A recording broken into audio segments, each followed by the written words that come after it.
Amém?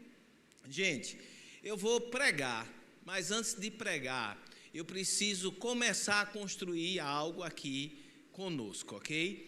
Na próxima sexta-feira vai fazer 3 meses, irão fazer 3 meses para o início da política, ok? Então, dia 15 de agosto, se inscreve lá o negócio e a partir do dia 16 começa a propaganda política. E uma coisa que eu não vou aceitar dentro dessa igreja é divisão por causa de candidato A ou candidato B. Amém? A gente não vai ter, dentro da nossa comunidade cristã, espaço para intolerância. A gente precisa respeitar as diferenças. E eu vou ser bem sincero, se qualquer pessoa chegar aí fora, com qualquer tipo de denominação, ela vai ser bem aceita nesse lugar. E para isso eu preciso trabalhar você, porque não adianta ela ser aceita por nós, equipe, se você tem algum partidarismo dentro do contexto político. Política não é esporte, não é futebol, não é para você ficar torcendo, é para você exercer o seu direito e escolher um melhor representante que você possa escolher dentro dos seus valores. Você entende isso? Você precisa escolher baseado naquilo que você acredita que é o melhor. E você não pode negociar valores que são inegociáveis. Amém? Igreja não é partido político. Nós não somos Verbo da Vida filiados com nenhum partido político e nós não somos, como Verbo da Vida, igreja, apoiador de nenhum candidato. Nós não vamos, como igreja, subir em palanque de ninguém, porque como igreja nós só colocamos nossa mão no fogo por Jesus. Por mais ninguém. Pastor, você garante que fulano? Eu não garanto nada. Fulano é fulano. A plataforma dele está lá. Você julgue. E você, de acordo com os seus valores, estabeleça o seu direito ao voto. Amém? Agora, apesar de não sermos um partido político, nós somos um agente político. Você entende isso? Cada um de nós temos direitos. Nós temos o direito e o dever de escolher bem. Então, como individuais, agentes políticos, quando a gente se junta, a gente também é um agente político. Nós não somos apolíticos. Igreja não deve se meter, não deveria nem estar falando isso de púlpito. Deve sim falar isso de púlpito. Porque nós somos agentes políticos inseridos dentro de uma sociedade. E deixa eu dizer um negócio, nós influenciamos. Saber em quem eu vou votar não quer dizer que você precisa votar em quem eu vou votar.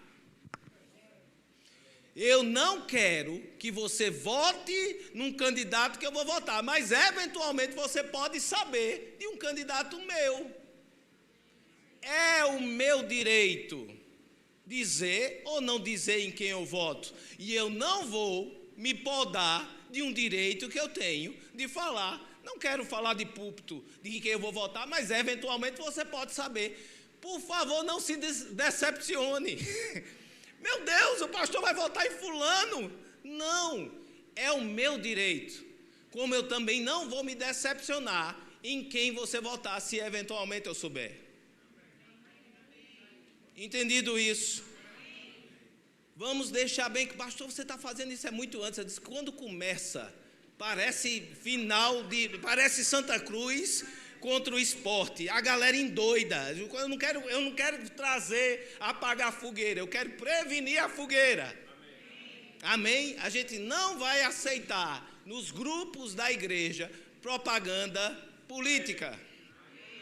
Não pode fazer propaganda política em nada, nem na calçada da igreja, porque isso aqui é um órgão de um ambiente público. nem vai ter nada pendurado, não vai ter santinho aqui dentro, não vai ter alguém com a camisa. Eu não posso evitar, camisa a gente não pode evitar. Se você vier com a camisa, venha com a camisa, e vai entrar, seja ela verde e branco, seja ela vermelha, você vai entrar, vai ser verde e branco, verde e amarelo, seja ela verde, está vendo, eu sou tão bom disso aí, seja ela verde e amarelo, seja ela vermelha, você vai entrar, meu amigo, você vai cultuar, você vai ser bem-vindo. Então, como comunidade, pelo amor de Deus, não vamos se perder o amor que a gente tem com os irmãos. Tem muita gente já profetizando que o Natal já tá danificado desse ano, né? Não vamos se perder nesses detalhes técnicos. Agora, venha cá. Pastor, existe alguma orientação como igreja? Existe. A gente tem 4 valores no verbo da vida que são inegociáveis. 4 valores no verbo da vida que eles são inegociáveis. Não importa o candidato que seja, eu vou olhar esses 4 valores. O primeiro valor é liberdade. Qualquer candidato que se levante para podar o direito da liberdade de expressão é um candidato que, para mim, não tem meu voto. A liberdade ela é garantida por Deus. Deus nos garante o livre arbítrio. Ele deixa você até escolher o outro lado, mas Ele continua te amando. Amém? Então, liberdade é um dos valores inegociáveis do verbo da vida. Liberdade de expressão é um direito conquistado com muita morte. Muita gente morreu para poder conquistar um direito que eu e você tem de falar, seja onde for, a respeito de qualquer coisa, sendo responsáveis pela nossa opinião, mas sem ser cerceado do direito de falar. Segundo, vida. A igreja, verbo da vida, é pró-vida. Nunca a favor do aborto. Nunca a favor do aborto. Isso é inegociável. Se o meu candidato pode ser quem for, a coisa mais linda do mundo, for a favor, não vamos fazer o aborto ser legalizado no Brasil, ele não vai ter o meu voto. Amém? Inegociável, a gente é a favor da vida. Terceiro, família. Não existe família tradicional cristã. Só existe um tipo de família, a que Deus criou, que está na Bíblia. E quando Deus criou a família, Ele criou homem e... É Adão e... Não é Ivo. Não é verdade? Então a gente crê na família, no projeto criado por Deus, da maneira que Deus criou. O meu candidato precisa crer na mesma coisa. E o quarto valor inegociável são os entorpecentes. Nós somos contra a legalização de qualquer coisa que venha a dizer que não faz mal aí, mas a gente sabe que prejudica a sociedade. Por quê, pastor? Porque a Bíblia diz, não se embriagueis, nem com aquilo que é lícito, com vinho. Imagina com qualquer outro tipo de embriaguez, com qualquer tipo de entorpecente. Nós somos contrário à legalização, seja da maconha, seja da cocaína, seja de que for, e a gente vê uma sociedade. Mas pastor, por que você está falando isso? É porque a sociedade se auto-intitula fluida. E aquilo que antigamente era extremamente impensável, hoje já está extremamente flexibilizado. E a gente não deseja, dentro de um contexto de igreja, estar associado com projetos desse tipo. Amém? 3 meses para começar. E aqui a gente não vai começar absolutamente nada. A gente te ama e te respeita da maneira que você é. Entendido isso? Pastor, só foi isso que só é essa noite? Não, eu vou falar isso outras vezes. Amém? Coloca para mim, por favor, o QR Code. O Ministério Verbo da Vida tem essa planilha política, né, de orientação política com esses 4 valores. É simplesmente isso. Não é propaganda eleitoral de ninguém, não estamos a favor de ninguém, é simplesmente para você se conscientizar da importância que seu voto tem e como ela revela os seus valores. Amém? Então você baixa aí, dá uma lida nessa planilha, olha para você e deixa ela fazer parte daquilo que você vai construir até o dia da eleição. Amém? Combinado isso? Pastor, você vai falar isso de novo? Com toda certeza da minha vida. Eu sou igual a pai, eu previno o fogo. Antes que o menino comece a brigar pelo chocolate, eu vou lá, eu divido ou então como. É mais ou menos assim. Vocês me amam ainda, irmãos? Amém. Graças a Deus. Então vamos lá. Vamos falar de fé? A gente está numa série conhecida, e você percebe que eu já mudei a voz, porque a gente vai editar e vai botar só a mensagem, né? Tudo que foi para trás ficou. A gente está numa série doutrinária e a gente quer se estabelecer em princípios básicos daquilo que a gente acredita, princípios bíblicos. Por que cremos da maneira que nós cremos? Por que falamos da maneira que nós falamos? Por que andamos da maneira que nós andamos? Queremos estabelecer esses valores na Bíblia para que você possa crer como a gente crê. Hoje de manhã, no encontro de casais, que a gente ainda não sabe o nome. Por sinal, bota o QR Code, tu tem aí, Gui, o QR Code de manhã? Porra, o QR Code aqui. Pronto, a gente ainda não tem nome do encontro de casais. Sabe por quê? Porque a gente chamava de escola de casais. Aí quando a gente chamava de escola de casais, as pessoas pensavam que era um conteúdo programado que só precisava assistir uma vez. Aí dizia, tem escola de casais. Não, já fiz o ano passado. Não, mas não é, para fazer todo ano que tem. Na realidade, a gente faz 3 vezes por ano um encontro de casais desse daqui, que são nos domingos, às 9 horas da manhã, um grande aconselhamento de casais. Então a gente está sem nome, porque a gente vai mudar de escola de casais para outro nome. E a gente quer uma sugestão. Se você mirar aqui no QR Code, você vai abrir a possibilidade de um Google Form, que você vai dar um nome para a gente, e o nome mais votado, ou então a gente traz os nomes mais votados e decide junto, a gente vai decidir o nome disso junto, para acabar com essa confusão que o povo pensa que é uma escola específica.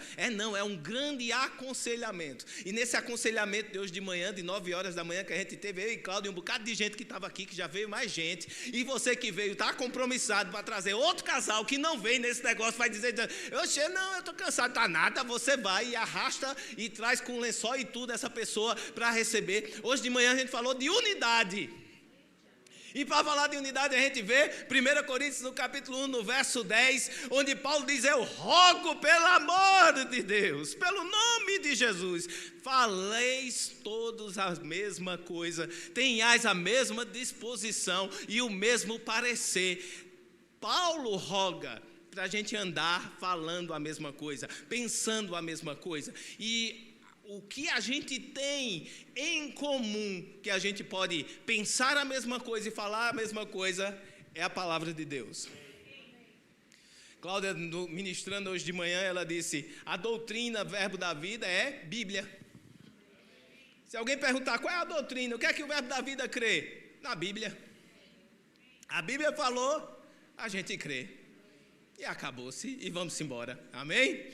Então, o sentido dessa série, desse mês, é a gente ser fundamentado na palavra, naquilo que a gente crê. Amém?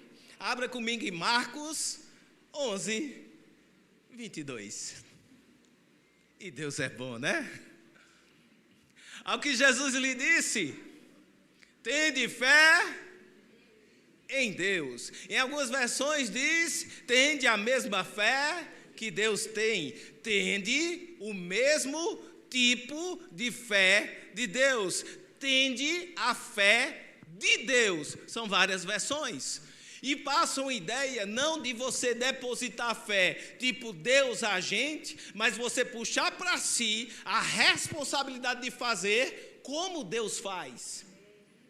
Jesus disse, olha, tende a mesma fé de Deus. No verso 23, isso faz tanto sentido que no verso 23 ele diz como nós devemos fazer. Ele fala, porque em verdade vos afirmo, se alguém, diga comigo, se alguém, você é alguém? Você se considera alguém? Então está falando com você? Então eu vou dizer agora, se alguém, aí você diz, está falando comigo, ok? Se alguém disser, percebe que tem um disser, tem o falar, não é pensar, não é desejar, não é secretamente orar com o seu coração a Deus, não. Se alguém disser a este monte, ergue-te e lança-te no mar, e não duvidar no seu coração, mas crê que se fará o que se diz, assim será com ele. Na versão em inglês diz, assim será como ele falou, ou como ele disse. Tanto é que o irmão Reagan diz que crer com o coração aparece uma vez, mas falar aparece 3, mostrando a importância que articular palavras é necessário. Essa semana eu estava vendo uma mensagem de um grande ministro, de um grande pastor, a quem eu tenho muito respeito. Ele disse, tem pessoas que amam o Senhor, tem pessoas que o coração é dele, tem pessoas que estão cheias da palavra, mas vão conviver com o monte até Jesus voltar, porque elas nunca abriram a boca e nunca falaram ao monte. A Bíblia diz que Deus não faz porque a gente deseja. Na realidade, ele não está na equação. A equação que Deus participa é do exemplo. Marcos 11, 22, 23 e 24. A equação que Deus está aí participando é o exemplo. Faça igual a ele. Fale com sua montanha. Porque se você falar e não duvidar no seu coração, será feito. Eu sei que já tem algumas figurinhas já rodando por aí, que eu imagino. Você já imagina a montanha como se fosse uma sainha, né? E quando você fala para ela, você levanta a sainhazinha dela assim, e ela já está com os pezinhos assim, doida para se jogar. Porque a ideia é essa, de impossibilidade. Por que é montanha, pastor? Porque é impossível. Naturalmente falando, a gente tem engenheiros aqui e a gente sabe que para tirar uma montanha de um lugar, para construir qualquer coisa, é melhor arrodear. Porque você vai tirar a montanha todinha. Isso aqui não pode, isso não vai acontecer. Tem tanto estudo que vai, tem tanta pedra, tem tanta coisa naquilo ali relacionado. Tem montanhas que é maior para baixo do que para cima. E o que é que você vai fazer? Essa ideia de impossibilidade, ela está intimamente relacionada com a ideia da fé. A fé não é fazer possível aquilo que já era possível. A fé não é um favorecimento para uma coisa que já ia acontecer mais rápido. A fé é mover justamente o que era impossível naturalmente de acontecer. Então essa ideia de impossibilidade, ela está intimamente relacionada à ideia da fé. A fé chama à existência aquilo que não é, como se já fosse. Também passa uma ideia que tem um lugar que já é. Precisa existir um lugar onde a fé já é. Onde aquilo que não é, já é. E onde é isso? Crendo com o coração. Ele precisa ser primeiro dentro de você. Apesar de ser uma impossibilidade, ele precisa ser primeiro dentro de você. E simplesmente você traz à boca aquilo que já é dentro de você. O falar é extremamente importante. Se você pensar direito, 2 coisas que a Bíblia traz, 2 ensinamentos que a Bíblia traz. O primeiro está em 2 Timóteo, no capítulo 3, no verso 16, que diz que toda a Escritura é inspirada por Deus e útil para a repreensão, correção, para a educação da justiça, a fim que todo homem seja perfeito e perfeitamente habilitado em toda boa obra. Toda a Escritura é o hálito de Deus, inspiração de Deus.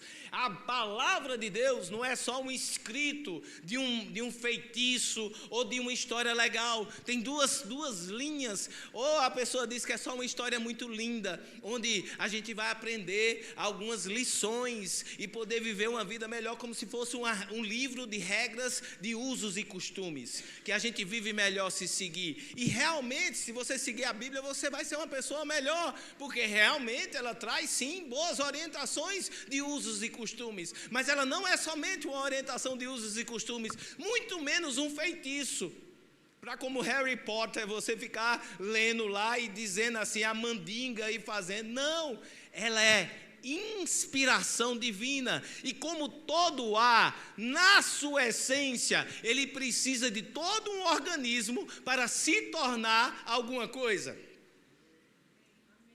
Olha só, viajei, fui lá em Nárnia, vamos lá, vamos voltar e deixa eu lhe explicar. O ar está aqui nos arrodeando, não é verdade? Como é que a gente sabe disso? Né? Enche o pulmão. Gostou? Faz de novo. Percebeu que está cheio de ar?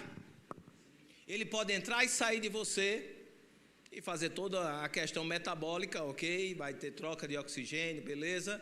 Mas ele pode entrar e sair de você. Mas ele pode entrar e sair de maneira diferente. Bota o ar todinho para fora. Tenta falar alguma coisa. Já tentou? Não, sério. Faz esse exercício. Vamos lá. Respira, inspira. Bota tudo para fora agora. Vai. Você consegue mais? Para fora, mulher.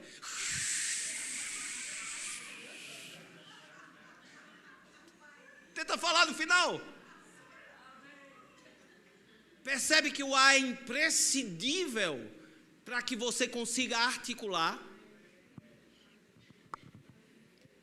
Não é por acaso. A inspiração de Deus está aqui. A palavra está aqui. O que é que a gente precisa? Articular ela em nós, para que seja liberado. Quando você transforma o ar dentro da sua capacidade vocal, vibração de cordas vocais, sopro de fole, para poder falar, tem todas essas aqui que os especialistas em canto aprendem isso tudinho, tem que respirar, tem que falar, tudo isso daqui a gente transforma o ar em ondas, que tem efeito, que tem repercussão. Isso é física básica, não tão básica, mas é física. Ondas sonoras agora, que repercutem, que têm efeito em si. Se você colocar qualquer coisa assim, notas, né, que fazem, que conseguem mover poeira em cima do negócio, a onda sonora, ela consegue ter ação aqui nesse lugar. Uma das ações, ela entra dentro do seu ouvido, mexe, e você interpreta essa onda como sinais lógicos de interpretação. É uma viagem louca, mas vamos lá. Você está me ouvindo e entendendo. Percebe como tem mais nuances do que a gente simplesmente está aqui, porque é tão normal para a gente, que a gente senta aqui e começa a escutar como se isso fosse a coisa mais simples do mundo, mas é cheio de nuances, é cheio de parcelas. Se não tivesse o ar, nem a gente respirava, mas também nem a gente se escutava, porque o próprio ar é que segura a onda sonora para ela chegar até a gente. No espaço, você pode dar o grito que for, onda sonora não repercute, ela não anda.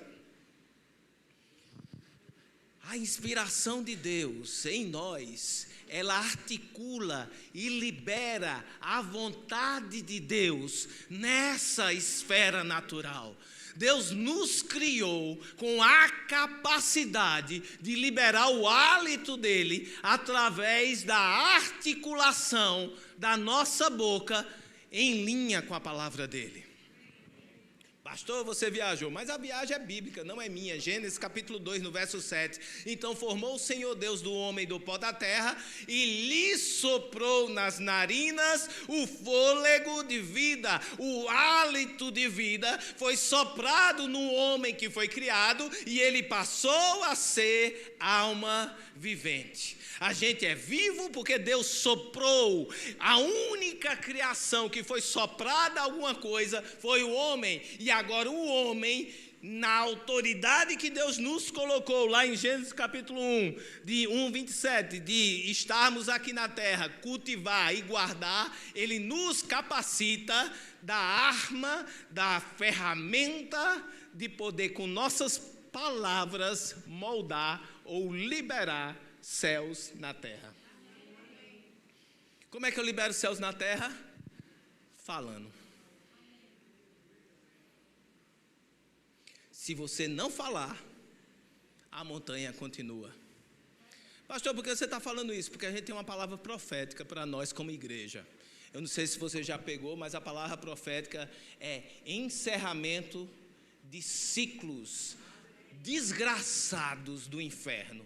Que vem e volta, você está vivenciando aquilo ali. Ciclos, coisas que você pensa, não, agora já acabou, não tem nada. Mas de repente ele se levanta com força e olha, estou aqui, e você vivencia coisas que você já vivenciou e achava que acabou, e Deus está dizendo, chegou o tempo de acabar. Mas o tempo, o favor profético, o tempo profético, ele precisa estar associado com um posicionamento. E a gente já ministrou sobre isso algumas outras vezes aqui. Você precisa se posicionar contra ao ciclo que vai se levantar. Ele vai levantar forte. Eu não sei com você, eu não sei se você já escutou essa palavra, e eu não sei se você já parou para experimentar, porque conosco, na nossa casa, foi a palavra fim e o ciclo se levantou de novo.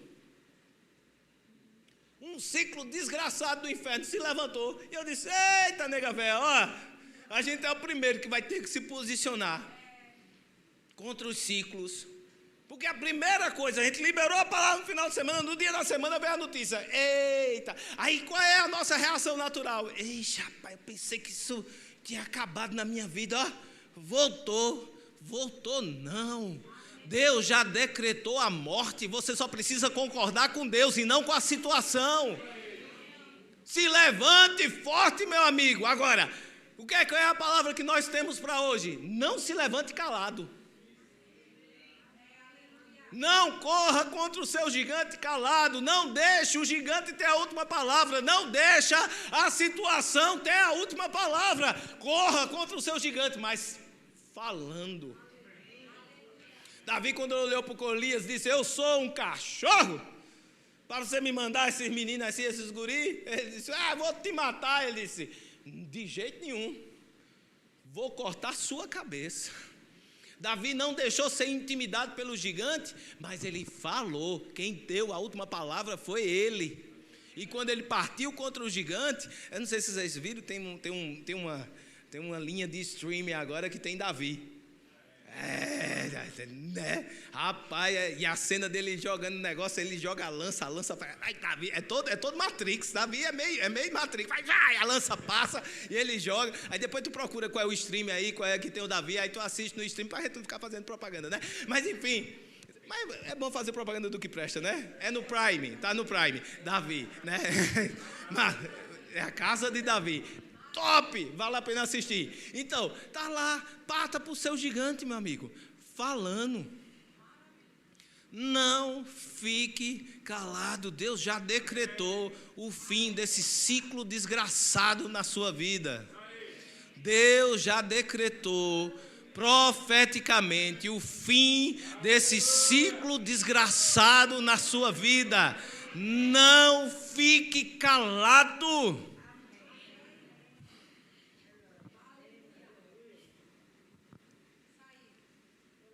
A palavra de Deus, nós somos a única criação descrita que recebe o fôlego divino soprado. Existe algo do poder criativo de Deus em nós que liberamos falando. A palavra de Deus é carregada do sopro dele. Da mesma maneira que você toma um ar bem profundo para falar muitas coisas que você quer falar, assim, principalmente as mulheres, quando quer falar muita coisa, ela pega o ar e fala assim, vai e fica falando, quando você pensa que não, ai! Não é verdade? Você puxa o ar, para você falar contra a sua montanha, você precisa puxar do ar. Você precisa se encher. Para você falar, você enche os pulmões. Para você falar fé, você enche o coração. Para você falar naturalmente, você o pulmão e fala. Para você falar fé, você precisa encher o seu coração. Com o quê? Com o sopro de Deus. Uma vez que o nosso espírito foi restaurado, precisamos somente do combustível da palavra para fazer a engrenagem celestial da fé funcionar perfeitamente. Não é só falar feito um papagaio. Se fosse só ficar repetindo, compra um papagaio lá ali no interior, bota ele lá em casa, ensina, eu sou próspero, sou próspero, sou próspero, sou próspero, sou próspero, sou próspero, sou próspero. Pronto, se fosse só o falar por falar, o papagaio resolvia. Uma gravação resolvia. Mas a Bíblia está falando que você é a engrenagem perfeita para liberar céus na terra. Você foi ungido por Deus para estabelecer a verdade divina aqui na terra. Como? Crendo com o coração e falando com sua boca. Suas palavras afetam o seu redor. Mais você do que qualquer outra pessoa falando. Fale a palavra para você mesmo. Eu acho isso sensacional, porque no meio da fé, falar de dúvida é quase pecado. Não, tinha coisas, bem assim, bem no começo, que às vezes a gente estava assim, tudo reunido, e disse, mas um pouco mais atrás, a gente já deu uma evoluída. Aí dizia assim, pastor, eu estou com a dúvida. Dúvida não, irmão, dúvida é pecado. Tu já levou uma dessa? Eu já levei um bocado. Assim, eu disse, não, mas não é uma dúvida é só um negócio que eu não entendi, me ajuda, né?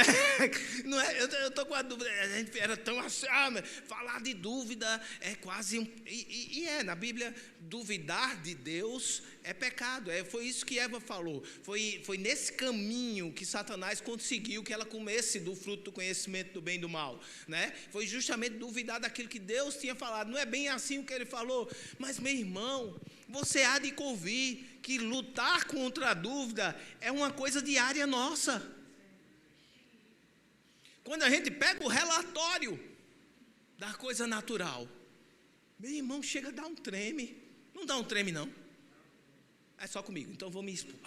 Vou me expor aqui. É só comigo que dá. Quando eu pego o relatório natural, que eu olho assim, eu digo, Jesus, minha Nossa Senhora, meu Padre Padecício. Isso é para cobrir toda a área, para a gente ficar. Não, estou brincando.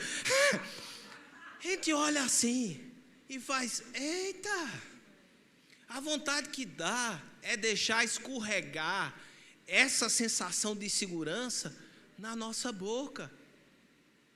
Mas quando nós falamos as verdades que estão no nosso coração, o primeiro que escuta somos nós mesmos.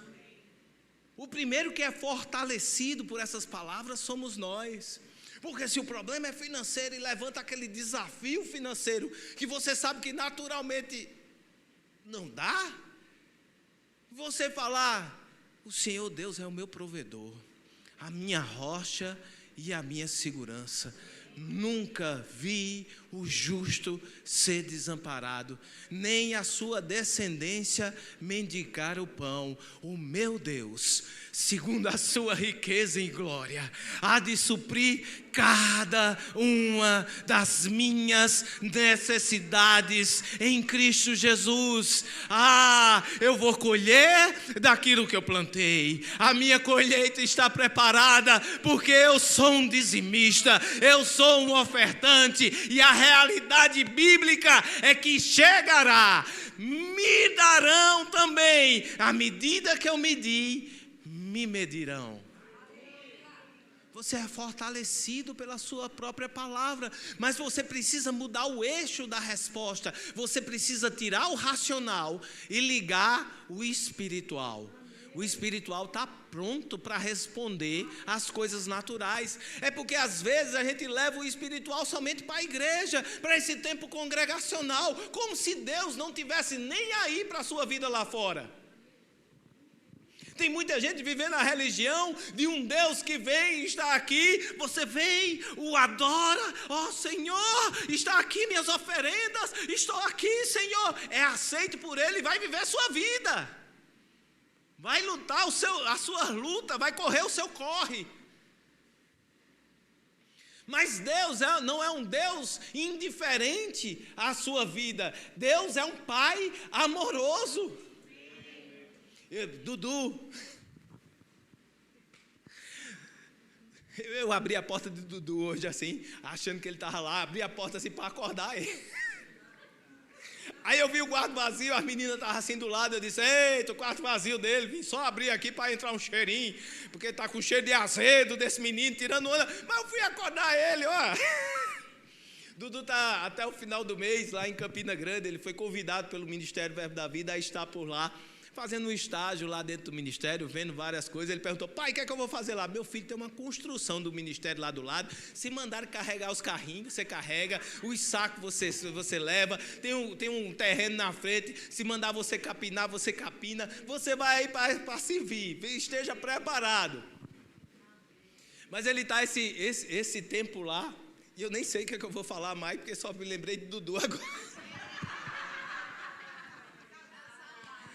Ele mandou foto já lá, ele está na igreja hoje à noite, né? Já mandou foto, é Mama Jane que está pregando hoje. Eita, rapaz, é um homem de Deus. Mas vai voltar, eu vou lembrar aqui de novo, deixa eu passar a emoção.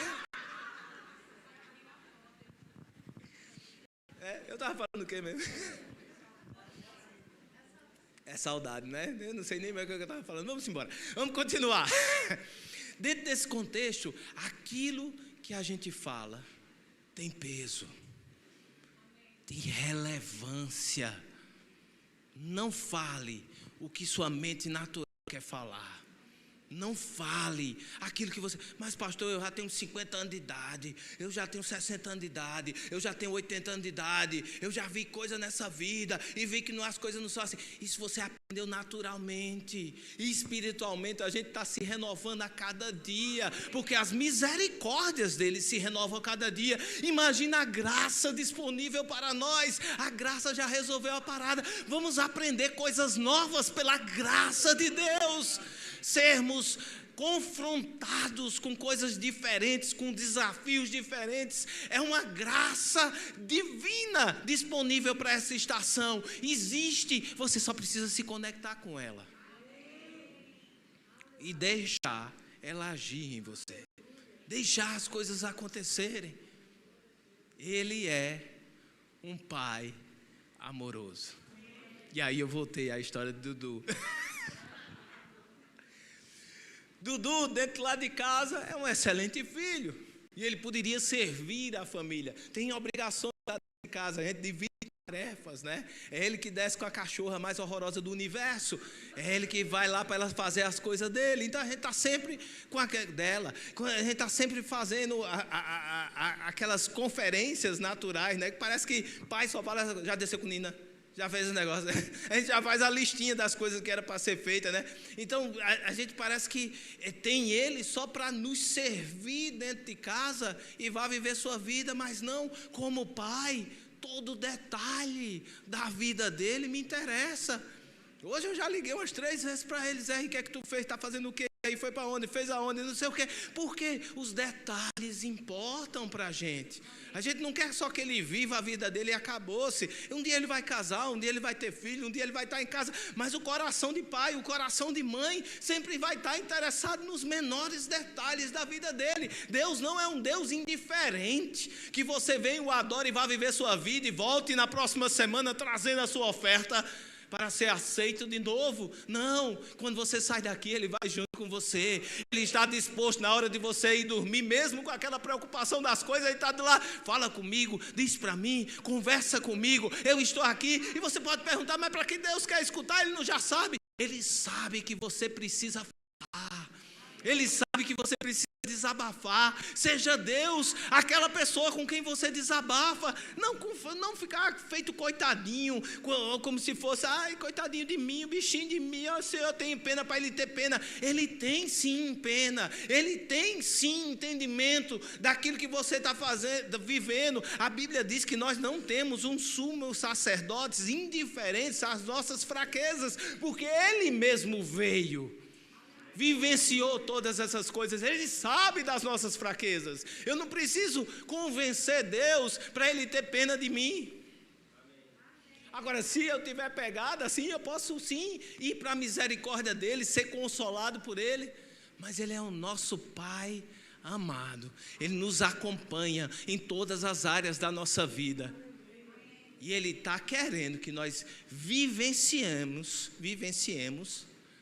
tudo que ele conquistou em Cristo Jesus para nós. A Bíblia fala em Romanos, no capítulo 4, no verso 17, como está escrito: por Pai de muitas nações te constituí, perante aquele no qual creu, o Deus que o quê? Vivifica os mortos e chama a existência as coisas que não existem. Deus faz questão de demonstrar como moldar o natural falando. Em Gênesis, ele não faz uma mágica, ele não toca com o dedo, ele fala: haja luz. Então somos chamados e convidados a abrir um pá de boca bem grande. Um pá de boca aqui a gente entende. Eu fui falar um pá de boca no sul, a galera diz: é o quê, homem? A boca, a parte de cima, a parte de baixo. Abra a sua boca, fale para a sua montanha, fale para ela, começa a desenvolver o hábito. Desenvolva esse hábito de falar aquilo que você está crendo. Provérbios 18, no capítulo 18, no verso 20.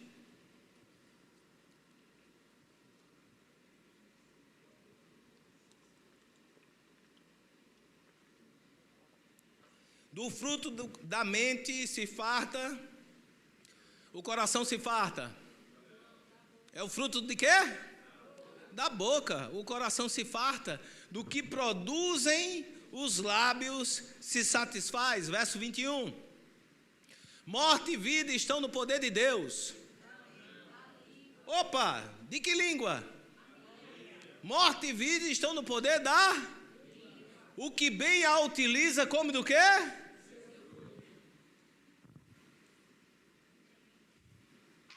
Talvez aquilo que você esteja vivenciando seja resultado daquilo que você falou. E se aquilo que você está vivenciando hoje não está em linha com o que você pensa que Deus tem de melhor para você, biblicamente falando, o que é que você pode fazer para mudar? Mudar o quê?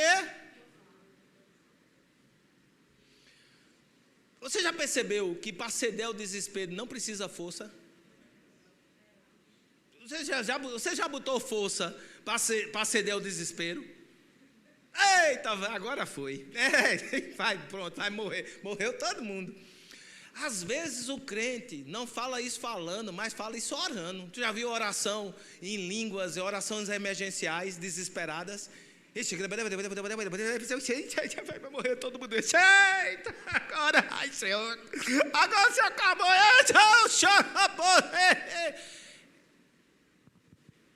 Parece ser crente, mas não está em linha com o que Deus entende ser crente.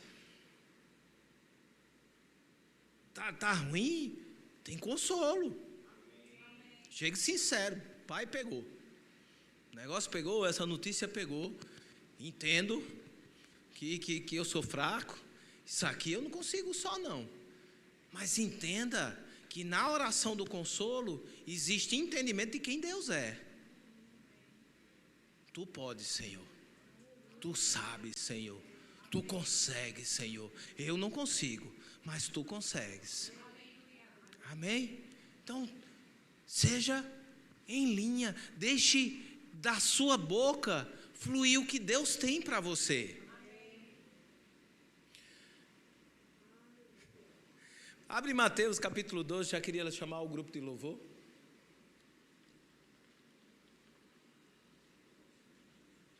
Mateus capítulo 12, a partir do verso 33.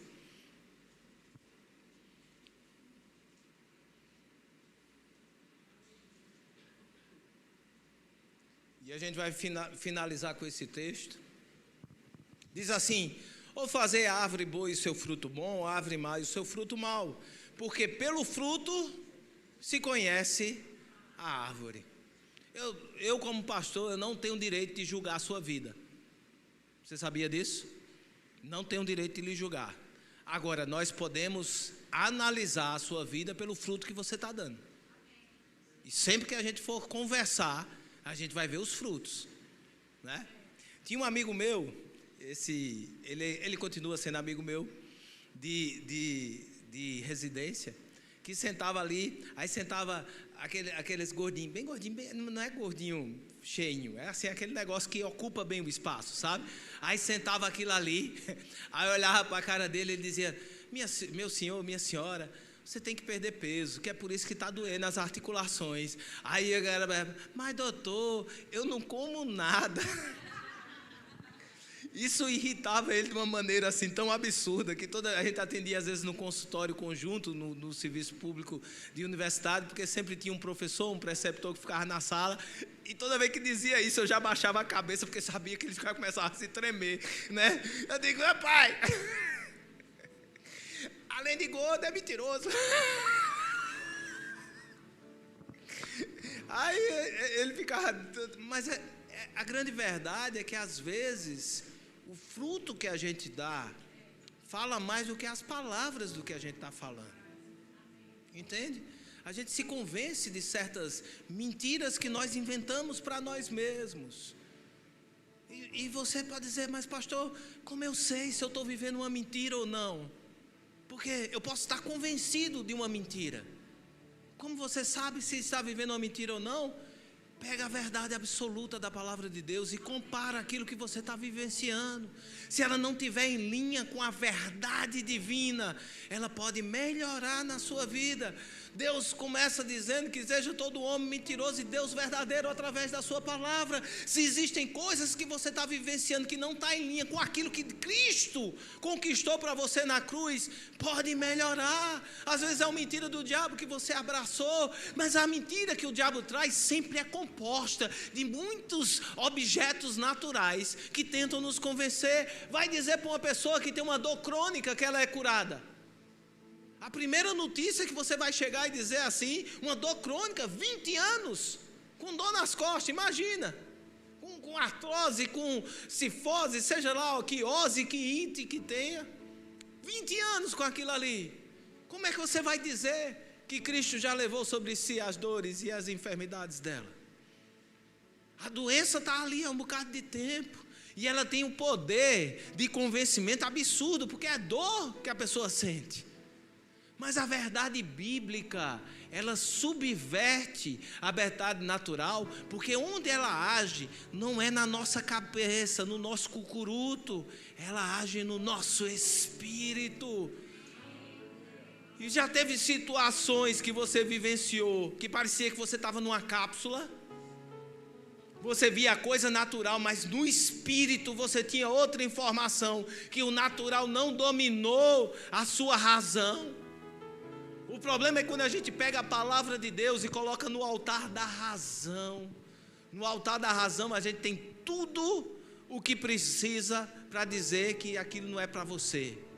Mas no altar do Espírito, no seu coração, a verdade de Deus toma uma proporção que domina completamente quem você é.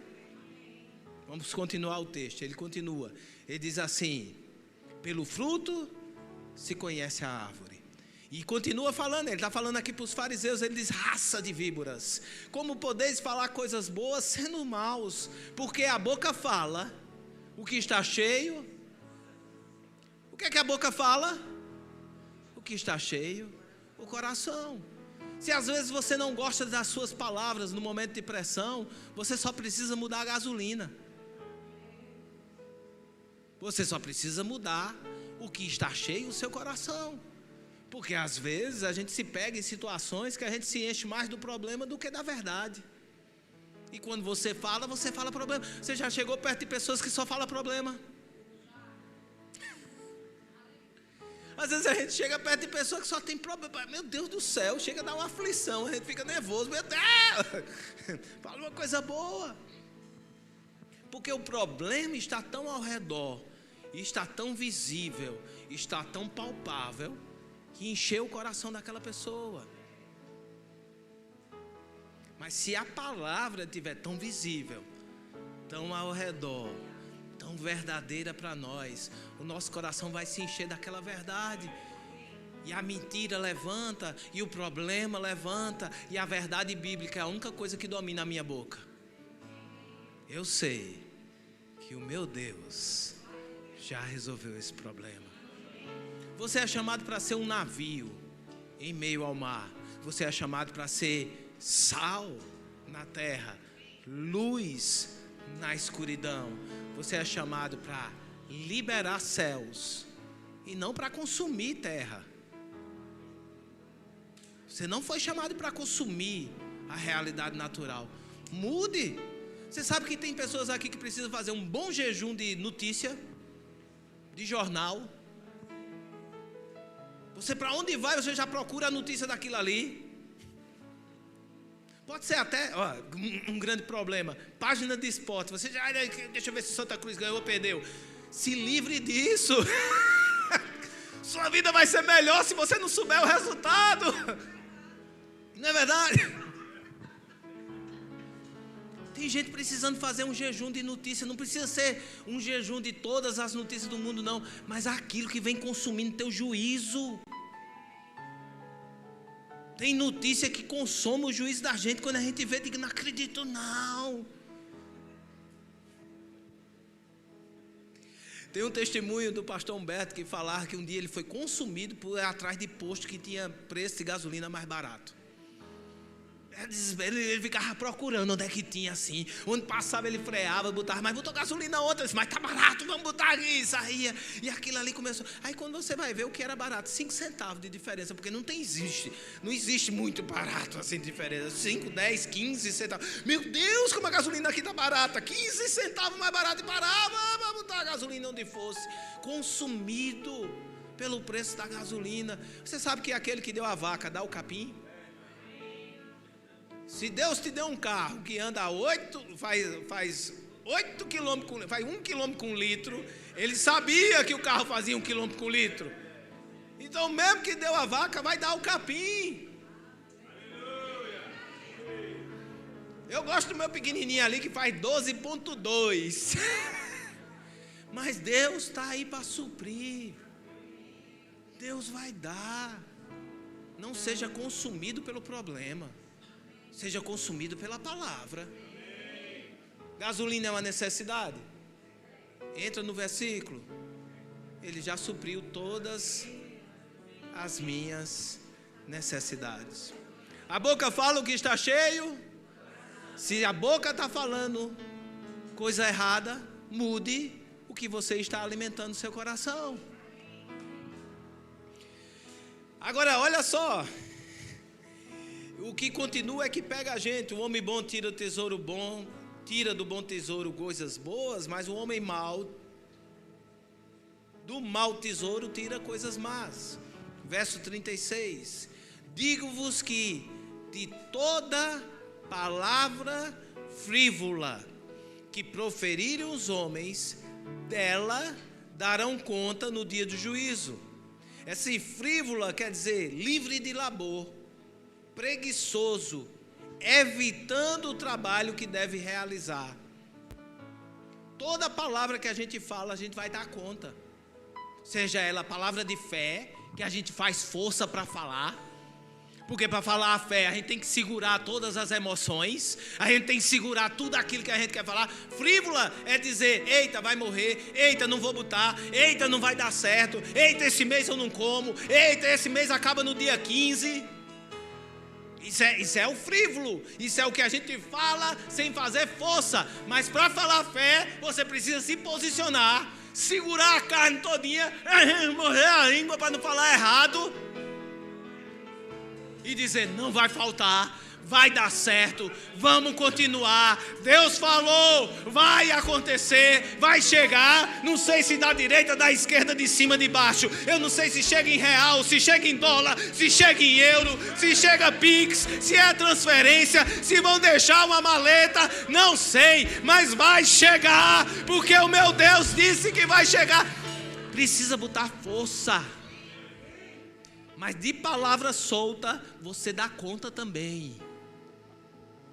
Não tem palavra que você não vai dar conta. E ele acaba dizendo no verso 37: porque pelas tuas palavras serás justificado, e pelas tuas palavras serás condenado.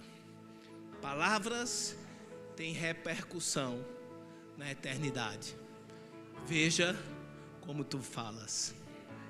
Mudei o nome da administração.